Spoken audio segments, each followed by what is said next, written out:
Hello. When I was a kid, I remade Charlie Chaplin films. We all want to help one another. Human beings are like that. We want to live by each other's happiness, not by each other's misery. So I suppose my introduction to Charlie Chaplin's films wasn't exactly organic. Do you remember Google used to do these doodles for big events? I think they still do. Well, back on the fateful day of April 11th, 2011, when I was a mere 12-year-old, they did a Google for Charlie Chaplin's 122nd birthday. I don't know why they chose 122nd particularly, probably because Google wasn't around for his 100th, but it was a really cool sketch. Clearly a lot of love and time had gone into it, and I was little 12-year-old me bashing away on Google, and I stumbled across it and immediately clicked with it. It inspired me so much, I rushed out and made my own version of Charlie Chaplin's films. Criminally, I didn't actually watch any of Charlie Chaplin's movies, so the film I made was an imitation of Charlie Chaplin. See, that's what's happening to cinema, it's just getting watered down. But yes, sadly, 12-year-old Sam wasn't exactly a great admirer of Charles Spencer Chaplin, KBE. What does KBE mean? Isn't that Russian secret service that Putin was part of? Anyway, let's dive in and watch Chaplin Jack. So we're off to a great start, a 5-second countdown ripped straight from Coral Video Studio. This is my little brother Jack playing the part of Charlie Chaplin. He's a great little actor, his comic timing I think is brilliant. Now, if you can hear that in the background, I think that's a tap running in my kitchen. Now, I wasn't the world's most tech-savvy 12-year-old, so I didn't download the soundtrack off the internet. I literally just filmed my computer whilst it was playing and used that audio in my video. In fact, I think it's the exact same audio from the Google Doodle. It ended up lining pretty well with our film though. So we choreographed these little scenes, not particularly complex, but we wanted some sort of funny action going on, and as I said, Jack's comic timing is really what sort of made it, I feel like. We used to make loads of films on the road outside my house. You know how Leavesden Studio has basically become the Warner Bros. Harry Potter Studios tour because they shot absolutely everything there? Yeah, the road outside my house is basically my version of that. Jack's comic timing, man.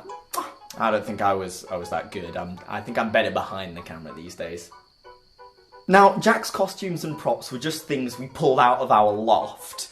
He seems to be wearing some sort of strange sack-like hat, but this cane, I remember hanging in my dad's office for literally years, along with another couple of farmer's crooks. I feel like they might have been some sort of ancient family heirloom that we then took outside and started swinging around like mad. Was it an ancient family heirloom? It belonged to my grandfather, but I can't remember which grandfather. We'll never know.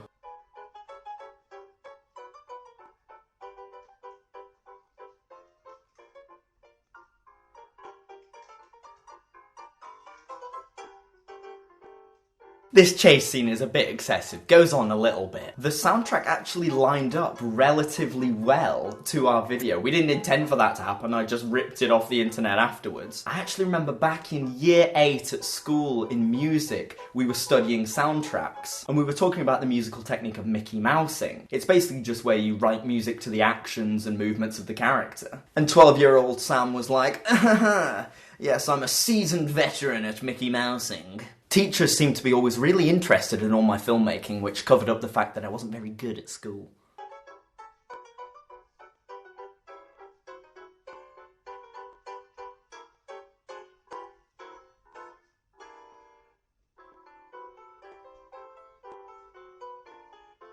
Jack, man, the kid was 8. And he understood visual comedy.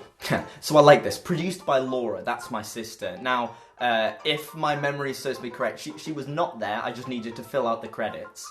But I like the idea of a 10-year-old girl producing this film. Dealing with the budget, the catering. It was a lot of responsibility. So, the high point, I think Jack's acting. I'm very biased because he's my brother, and I'm probably eternally guilty that I forced him in his spare time to just be my acting slave. But I think his comic timing is still genuinely very funny. We probably coast a little bit on the fact that he was just a very cute kid. And the low point was that god-awful sound quality.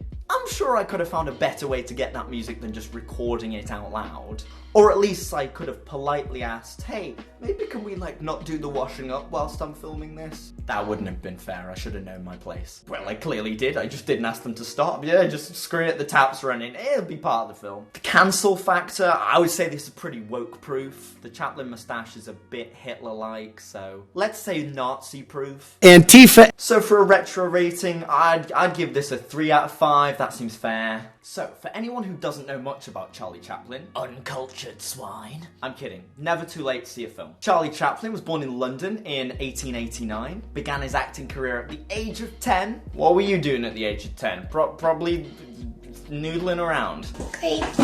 The man experienced 2 world wars and the Great Depression. So it fell to Charlie Chaplin through the 30s and 40s to bring some laughs to the general public. Chaplin would often act and direct his films. What a lot of people remember as Charlie Chaplin was actually his character called the Tramp. But perhaps the film that has the greatest legacy today was The Great Dictator, which he made in 1940, which was his first talking motion picture. We don't want to hate and despise one another. In this world there's room for everyone, and the good earth is rich. Married 4 times and had 11 children. Ooh. And he died on Christmas Day in 1977. Merry Christmas. At least he just got to see Star Wars before he died. He might not have been interested, not gonna lie. I don't like sand. So, if you're looking for somewhere to start with the silent cinema of Charlie Chaplin, I would recommend The Kid, The Gold Rush, and Modern Times. So let's check out the sequel to Chaplin Jack. Chaplin Jack Has a Mishap.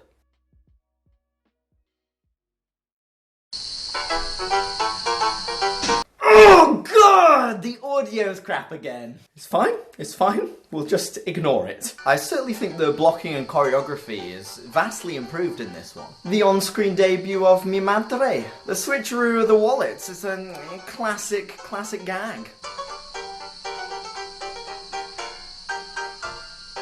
Now, keen viewers will notice that the hat has actually changed. This was almost a strange bowler hat that I found in the attic that was made of fur. Not real fur, I loved it animals. We always used it as costumes for movies, but I think it was intended to actually be bought and worn as, a fashion statement. God knows from what era. I think I developed a keener eye for detail as I got older, because there's another car there. I was very inconsistent as a child to when I blurred the number plates. I know they do it on shows like Traffic Cops and stuff like that. It's meant to be for privacy. We're all giving our fingerprints to Apple now, and Facebook knows when we go for a poo. But Bill Gates is trying to microchip us with the vaccine. Guys, your Alexa's been listening to you for years. They're already tracking us. More stunts. You might notice it's starting to get rather dark in this video. I didn't really understand lighting back then. I didn't have any lights back then. That's definitely been one of the best things that I've witnessed over the past decade.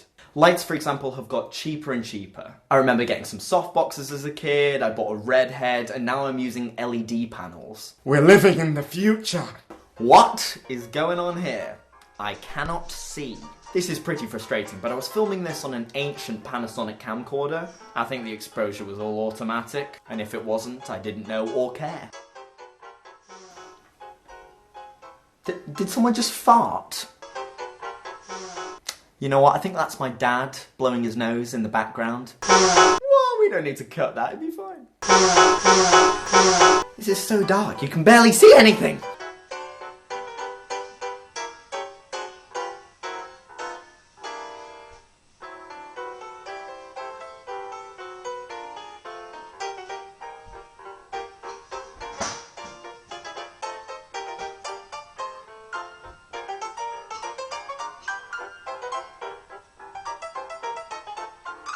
Oh, so this time Jack is the producer. An actor/producer.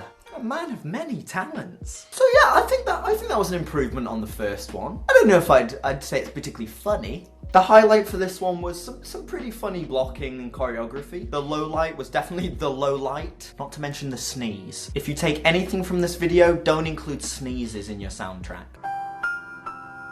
Cancel factor, woke proof, except from the mustache. Retro rating, I'll bump this one up to 3.5 out of 5.